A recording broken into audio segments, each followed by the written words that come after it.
హైదరాబాద్ లో మరో real estate సంస్థ ఘరానా మోసానికి పాల్పడింది.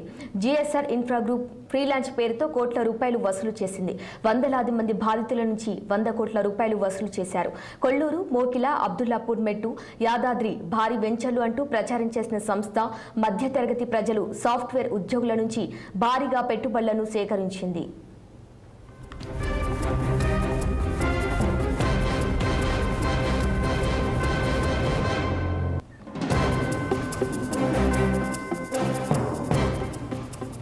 ఆ సంస్థ ఎండీ శ్రీనివాసరావు 2020 నుంచి డబ్బులు వసూలు చేస్తున్నట్లు బాధితులు తెలిపారు.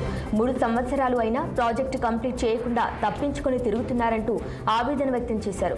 ఇలాంటి ల్యాండ్ కొనకుండానే శ్రీనివాసరావు డబ్బులు వసూలు చేశారని బాధితులు ఆరోపించారు. గత 3 నెలల నుంచి తిరిగి డబ్బులు చెల్లిస్తానంటూ కస్టమర్లకు చెప్పి మోసం చేశారన్నారు.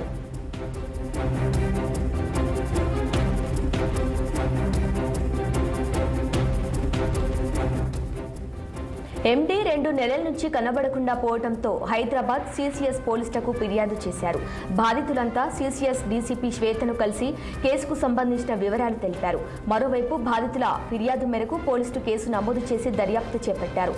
జిఎస్ఆర్ ఇన్ఫ్రాపై 2 కేసులు నమోదు చేయడంతో అటు శ్రీనివాసరావు హైకోర్టు నుంచి ముందస్తు బెయిల్ తెచ్చుకున్నారు.